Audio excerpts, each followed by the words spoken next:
নমস্কার, আমি মিলন স্যার। পাল একাডেমি সেন্টারে তোমাদের সকলকে জানাই স্বাগত। আজকে তোমাদের কাছে আমি নিয়ে চলে এসেছি আরআরবি এনটিপিসি 2025-এর 17ই আগস্টের সেকেন্ড শিফটের যে প্রশ্নগুলি এসেছিল সেই প্রশ্নগুলি নিয়ে আজকের এই ক্লাসটিতে তোমাদের সাথে আমি সম্পূর্ণ বিস্তারিত আলোচনা করতে চলেছি। তাহলে চলো, আর আমরা বেশি কথা বাড়াবো না, সময় নষ্ট করবো না, আমরা সরাসরি দেখে নিই প্রথম যে প্রশ্নটি। একটু খেয়াল করো, দেখো কি বলেছে। প্রথম প্রশ্নে বলা হয়েছে, ভারতের কোন রাজ্যে সর্বাধিক চন্দন গাছ রয়েছে? ভারতের কোন রাজ্যে সর্বাধিক চন্দন গাছ রয়েছে? এই প্রশ্নের সঠিক অ্যান্সার কর্ণাটক। ভারতের কর্ণাটক রাজ্যে সবচেয়ে বেশি চন্দন গাছ রয়েছে। ওকে, তারপরের প্রশ্নটাও কি বলেছে, US open 2023, US open 2023 tennis grand স্লামে মহিলা একক শিরোপা জিতলেন কে? এই প্রশ্নের সঠিক অ্যান্সার হয়ে যাবে আরিনা সাবালেঙ্কা। আরিনা সাবালেঙ্কা। ওকে, তারপরের প্রশ্নটাও কি বলেছে, পার্বত্য মৃত্তিকার অপর নাম কি? পার্বত্য মৃত্তিকার অপর নাম কি? এই প্রশ্নের সঠিক অ্যান্সার পটসল। পটসল মৃত্তিকা, অর্থাৎ পার্বত্য মৃত্তিকার অপর নাম হচ্ছে পটসল। ওকে, তারপরের প্রশ্ন দেখো, ডেবিট কার্ডে উল্লেখিত ডেবিট কার্ডে উল্লেখিত সিভিভি কোডের অর্থ কি? আমরা সকলেই ডেবিট কার্ড ইউজ করি। ডেবিট কার্ডের পেছনে যে একটা সিভিভি যে কোডটা আছে, এই সিভিভি কোডের অ্যাকচুয়ালি অর্থটা কি? আপনি একটু জেনে নাও। ডেবিট কার্ডে উল্লেখিত সিভিভি কোডের অর্থ হলো card verification value. Card verification value. Okay, তারপরের প্রশ্ন দেখো কি বলেছে, ওজন হ্রাসকারী পদার্থের ব্যবহারের ওজন হ্রাসকারী পদার্থের ব্যবহারের নিয়ন্ত্রণের সাথে সম্পর্কিত হলো। নিয়ন্ত্রণের সাথে সম্পর্কিত হলো। কোশ্চেনটি আরেকবার রিপিট করি, ওজন হ্রাসকারী পদার্থের ব্যবহারের নিয়ন্ত্রণের সাথে সম্পর্কিত হলো। এই প্রশ্নের সঠিক অ্যান্সার তোমাদের হয়ে যাবে Mont real protocol. Mont real protocol কত সালে করা হয়েছিল? 16ই সেপ্টেম্বর 1987 সালে। 16ই সেপ্টেম্বর 1987 সালে করা হয়েছিল। তারপরের প্রশ্ন দেখো কি বলেছে, টিপাই মুখ টিপাই মুখ বাঁধ ভারতের কোন রাজ্যে অবস্থিত? টিপাই মুখ বাঁধ ভারতের কোন রাজ্যে অবস্থিত? এই প্রশ্নের সঠিক অ্যান্সার মণিপুর। মণিপুর রাজ্যে এই টিপাই মুখ বাঁধ রয়েছে। ওকে, সঠিক অ্যান্সার তাহলে হয়ে গেল মণিপুর রাজ্যে। তারপরের প্রশ্ন দেখো কি, পাঞ্জাব ন্যাশনাল ব্যাংক কে প্রতিষ্ঠা করেন? পাঞ্জাব ন্যাশনাল ব্যাংক কে প্রতিষ্ঠা করেন? এই প্রশ্নের সঠিক অ্যান্সার তোমাদের হয়ে যাবে লালা লাজপত রায়।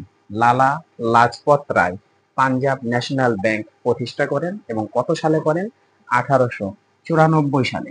1894, 1894 সালে করেছিলেন। তারপরের প্রশ্ন, ভারতের কোন স্বাধীনতা সংগ্রামী কুইক সিলভার নামে পরিচিত? ভারতের কোন স্বাধীনতা সংগ্রামী কুইক সিলভার নামে পরিচিত? এই প্রশ্নের সঠিক অ্যান্সার চন্দ্রশেখর আজাদ। চন্দ্রশেখর আজাদ হচ্ছে কুইক সিলভার নামে পরিচিত। তারপরের প্রশ্ন দেখো, এফআইআর এর পূর্ণাঙ্গ রূপ কি? এফআইআর এর পূর্ণাঙ্গ রূপ কি? এই প্রশ্নের সঠিক অ্যান্সার হয়ে গেল first first information report. First information report, অর্থাৎ এফআইআর এর পূর্ণাঙ্গ রূপ হলো ফার্স্ট ইনফরমেশন রিপোর্ট। ওকে, আশা করি প্রত্যেকটি প্রশ্ন ক্লিয়ার হয়ে গেল। তার পরের প্রশ্নটাও কি বলেছে, পরের প্রশ্নে একটু চোখ রাখো। দেখো, পরের প্রশ্নে বলা হয়েছে যে কোথায় উন্মেষ ও উৎকর্ষ কোথায় উন্মেষ ও উৎকর্ষ নামে ফেস্টিভ্যালের উদ্বোধন করলেন দ্রৌপদী মুর্মু? কি বলেছে, কোথায় উন্মেষ ও উৎকর্ষ নামে ফেস্টিভ্যালের উদ্বোধন করলেন দ্রৌপদী মুর্মু? এই প্রশ্নের সঠিক অ্যান্সার হয়ে যাবে মধ্যপ্রদেশ। ওকে, মধ্যপ্রদেশ রাজ্যে কি করলেন তিনি? উন্মেষ ও উৎকর্ষ নামে ফেস্টিভ্যালের যে উদ্বোধন করেছিলেন। তারপরের প্রশ্ন দেখো কি বলেছে, ভারত শাসন আইনকে ভারত শাসন আইনকে হ্যাঁ charter of slavery charter of slavery কে বলেছেন? আরেকবার রিপিট করছি কোশ্চেনটি, দেখো কি বলেছে, ভারত শাসন আইনকে চার্টার অফ স্লেভারি কে বলেছেন? এই প্রশ্নের সঠিক অ্যান্সার জওহরলাল নেহেরু। জওহরলাল নেহেরু বলেছেন। তারপরের প্রশ্ন দেখো কি বলেছে, কোন ধরনের কয়লার তাপন মূল্য সবচেয়ে বেশি? কোন ধরনের কয়লার তাপন মূল্য সবচেয়ে বেশি? এই প্রশ্নের সঠিক অ্যান্সার হয়ে যাবে অ্যান্থ্রাসাইট। অ্যান্থ্রাসাইট যে কয়লা, সেই কয়লার তাপন মূল্য সবচেয়ে বেশি। তারপরের প্রশ্ন দেখো কি বলেছে, live world ranking live world ranking এ ভারতের শীর্ষ দাবা খেলোয়াড় কে হলেন? লাইভ ওয়ার্ল্ড র্যাঙ্কিং এ ভারতের শীর্ষ দাবা খেলোয়াড় কে হলেন? এই প্রশ্নের সঠিক answer D Gukesh. D Gukesh. Okay. তারপরের প্রশ্ন দেখো কি বলেছে, কোন ঘটনার পর ব্রিটিশরা ভারতের রাজনৈতিক ক্ষমতার অধিকার হয়েছিল? কোন ঘটনার পর ব্রিটিশরা ভারতের রাজনৈতিক ক্ষমতার অধিকার হয়েছিল? এই প্রশ্নের সঠিক অ্যান্সার হয়ে যাবে বক্সারের যুদ্ধ। বক্সারের যুদ্ধের পর কি হয়েছিল? ব্রিটিশরা ভারতের রাজনৈতিক ক্ষমতার অধিকার হয়ে উঠেছিলেন। তারপরের প্রশ্ন দেখো কি বলেছে, জাতিসংঘ দিবস কোন দিনটিতে পালন করা হয়? জাতিসংঘ দিবস কোন দিনটিতে পালন করা হয়? এই প্রশ্নের সঠিক অ্যান্সার তোমাদের 24 অক্টোবর। 24 অক্টোবরে জাতিসংঘ দিবস পালন করা হয়ে থাকে। তারপরের প্রশ্ন দেখো কি বলেছে, how prime minister decide how prime minister decide শিরোনামে বই লিখলেন কে? হাউ প্রাইম মিনিস্টার ডিসাইড শিরোনামে বই লিখলেন কে? এই প্রশ্নের সঠিক অ্যান্সার হয়ে যাবে নীরজা চৌধুরী। নীরজা চৌধুরী। তারপরের প্রশ্ন, বিখ্যাত মাদাম তুসো মিউজিয়াম কোথায় অবস্থিত? বিখ্যাত মাদাম তুসো মিউজিয়াম কোথায় অবস্থিত? এই প্রশ্নের সঠিক অ্যান্সার হয়ে যাবে তোমাদের ইংল্যান্ডে অবস্থিত। তারপরের প্রশ্ন, এক বছরে 500 সেন্টিমিটারের কম 50 সেন্টিমিটার, এক বছরে 50 সেন্টিমিটারের কম বার্ষিক বৃষ্টিপাত যুক্ত অঞ্চল হলো? এক বছরে 50 সেন্টিমিটারেরও কম, তাই না, বার্ষিক বৃষ্টিপাত যুক্ত অঞ্চল হলো? এই প্রশ্নের সঠিক অ্যান্সার হচ্ছে কাশ্মীরের লে। কাশ্মীরের লেতে কি হয়? এক বছরে 50 সেন্টিমিটারের কম বার্ষিক বৃষ্টিপাত হয়ে থাকে। তারপরের প্রশ্ন দাও কি বলেছে, ভারতের সর্বাধিক আর্দ্রতাযুক্ত অঞ্চল হলো? ভারতের সর্বাধিক আর্দ্রতাযুক্ত অঞ্চল হলো? এই প্রশ্নের সঠিক অ্যান্সার মৌসিনরাম। মৌসিনরাম হলো ভারতের সবচেয়ে বেশি বা সর্বাধিক আর্দ্রতাযুক্ত অঞ্চল। ক্লিয়ার? তারপরের প্রশ্ন দাও কি বলেছে, পরের প্রশ্নে একটু চোখ রাখো। দেখো পরের প্রশ্নে বলা হয়েছে যে ভারতের কোন উপকূল সর্বাধিক ক্রান্তীয় ঘূর্ণিঝড় দ্বারা প্রভাবিত হয়? ভারতের কোন উপকূল সর্বাধিক ক্রান্তীয় ঘূর্ণিঝড় দ্বারা প্রভাবিত হয়? এই প্রশ্নের সঠিক অ্যান্সার তোমাদের হবে অন্ধ্র। ওকে, অন্ধ্র ঘূর্ণিঝড় দ্বারা প্রভাবিত হয়ে থাকে। বোঝা গেল? তারপরের প্রশ্ন দেখো কি, নাগপুরে অতি অল্প বৃষ্টিপাত হওয়ার কারণ? এটি অবস্থিত নাগপুরে অতি অল্প বৃষ্টিপাত হয়, এর কারণ এই নাগপুর অবস্থিত কোথায়? প্রতিবাদ ঢাল। প্রতিবাদ যে ঢাল, সেই প্রতিবাদ ঢালে অবস্থিত হওয়ার কারণে নাগপুরে অতি অল্প পরিমাণে বৃষ্টিপাত হয়ে থাকে। ওকে। তারপরের প্রশ্ন দেখো কি বলেছে, কোপেনের জলবায়ুর শ্রেণীবিভাগ অনুসারে কেরালার জলবায়ুর প্রকৃতি কেমন? কোপেনের জলবায়ুর শ্রেণীবিভাগ অনুসারে কেরালার জলবায়ুর প্রকৃতি কেমন? এই প্রশ্নের সঠিক অ্যান্সার ক্রান্তীয় আর্দ্র। ক্রান্তীয় আর্দ্র প্রকৃতির। ওকে। তারপরের প্রশ্ন দেখো, কোয়ান্টাম তত্ত্ব ধারণার উদ্ভাবককে? কোয়ান্টাম তত্ত্ব ধারণার উদ্ভাবককে? এই প্রশ্নের সঠিক অ্যান্সার তোমাদের ম্যাক্স প্লাঙ্ক। ম্যাক্স প্লাঙ্ক হলো কোয়ান্টাম তত্ত্ব ধারণার উদ্ভাবক। তারপরের প্রশ্ন দেখো কি বলেছে, রাশিয়ার পার্লামেন্টের নাম কি? রাশিয়ার পার্লামেন্টের নাম কি? এই প্রশ্নের সঠিক অ্যান্সার তোমাদের হয়ে যাবে ফেডারেল অ্যাসেম্বলি। ফেডারেল অ্যাসেম্বলি হচ্ছে রাশিয়ার পার্লামেন্টের নাম। বোঝা গেল?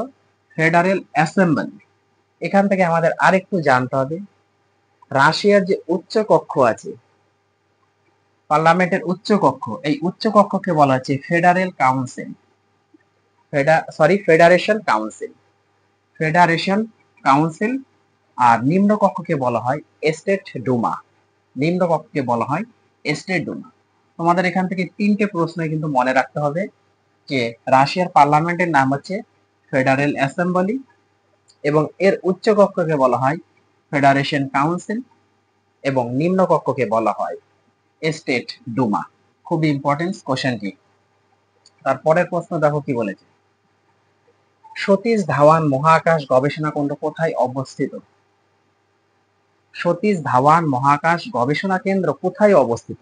এই প্রশ্নের সঠিক অ্যান্সার শ্রীহরিকোটা। শ্রীহরিকোটাতে সতীশ ধাওয়ান মহাকাশ গবেষণা কেন্দ্র অবস্থিত। তারপরে প্রশ্ন, অল ইন্ডিয়া ট্রেড ইউনিয়ন কংগ্রেসের প্রতিষ্ঠাতা কে? অল ইন্ডিয়া ট্রেড ইউনিয়ন কংগ্রেসের প্রতিষ্ঠাতা হলেন M N Joshi. M N Joshi. Okay. তারপরের প্রশ্ন, পণ্ডিত ভীমসেন যোশী কোন ক্ষেত্রের সঙ্গে যুক্ত? পণ্ডিত ভীমসেন যোশী কোন ক্ষেত্রের সাথে যুক্ত? এই প্রশ্নের সঠিক অ্যান্সার হচ্ছে সঙ্গীত। তিনি সঙ্গীতের সাথে যুক্ত। কে? পণ্ডিত ভীমসেন। তারপরের প্রশ্ন, জব্বলপুর শহরটি কোন নদীর তীরে অবস্থিত? জব্বলপুর শহরটি কোন নদীর তীরে অবস্থিত? এই প্রশ্নের সঠিক অ্যান্সার হচ্ছে নর্মদা। নর্মদা নদীর তীরে জব্বলপুর শহরটি অবস্থিত। তারপরের প্রশ্নটাও কি বলেছে, ভারতীয় সংবিধানের কততম সংশোধনীতে মৌলিক অধিকার থেকে সম্পত্তির অধিকারকে বাদ দেওয়া হয়েছে? খুবই ইম্পর্টেন্ট, এই কোশ্চেনটা বারবার রিপিট হয়। ভারতীয় সংবিধানের কততম সংশোধনীতে মৌলিক অধিকার থেকে সম্পত্তির অধিকারকে বাদ দেওয়া হয়েছে? এই প্রশ্নের সঠিক অ্যান্সার হচ্ছে 44তম সংশোধনীতে। সংবিধানের 44তম সংশোধনীতে এই কাজটি করা হয়েছে। তারপরের প্রশ্ন দেখো কি বলেছে, বিসমিল্লাহ খান কোন বাদ্যযন্ত্রের সাথে জড়িত? বিসমিল্লাহ খান কোন বাদ্যযন্ত্রের সাথে জড়িত? এই প্রশ্নের সঠিক অ্যান্সার হচ্ছে সানাই। সানাইয়ের সাথে তিনি জড়িত। ওকে। তারপরের প্রশ্ন দেখো কি বলেছে, পরের প্রশ্ন একটু খেয়াল করো। দেখো পরের প্রশ্নে বলা হয়েছে যে বাংলার প্রথম স্বাধীন সুলতান কে ছিলেন? বাংলার প্রথম স্বাধীন সুলতান কে ছিলেন? এই প্রশ্নের সঠিক অ্যান্সার শামসুদ্দিন ইলিয়াস শাহ। শামসুদ্দিন ইলিয়াস শাহ ছিলেন বাংলার প্রথম স্বাধীন সুলতান। তারপরের প্রশ্ন দেখো কি বলেছে, ভারতের দৈনিক আবহাওয়া মানচিত্র তৈরি ও ছাপা হয় কোথায়? ভারতের দৈনিক আবহাওয়া মানচিত্র তৈরি ও ছাপা হয় কোথায়? এই প্রশ্নের সঠিক অ্যান্সার হচ্ছে পুনেতে।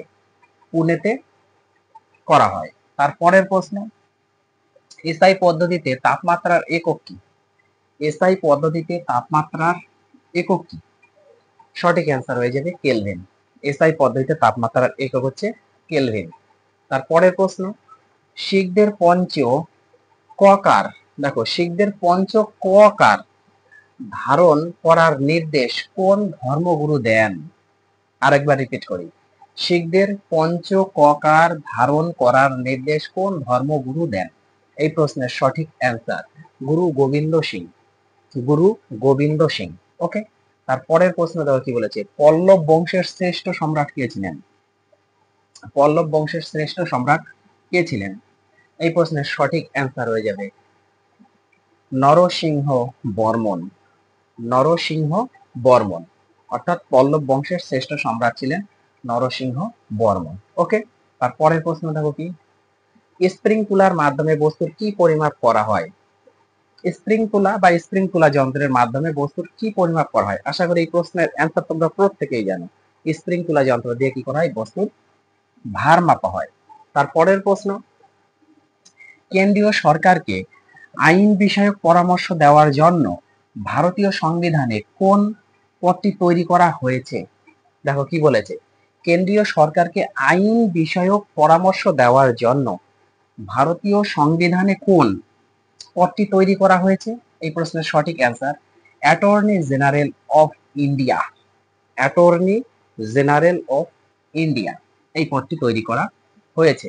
তারপরের প্রশ্ন, ঝুলন্ত উপত্যকা কিসের দ্বারা সৃষ্ট ভূমিরূপের উদাহরণ? ঝুলন্ত উপত্যকা কিসের দ্বারা সৃষ্ট ভূমিরূপের উদাহরণ? এই প্রশ্নের সঠিক অ্যান্সার হয়ে যাবে হিমবাহ। হিমবাহের দ্বারা। ঝুলন্ত উপত্যকা কিসের দ্বারা? হিমবাহের দ্বারা সৃষ্ট ভূমিরূপের উদাহরণ। ওকে, তারপরের প্রশ্ন, প্রাচীন প্রস্তর যুগের মানুষের মূল জীবিকা কি ছিল?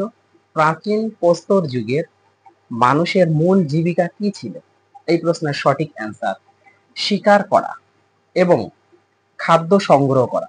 শিকার করা এবং খাদ্য সংগ্রহণ করা প্রাচীন প্রস্তর যুগের মানুষের মূল জীবিকা ছিল। ক্লিয়ার?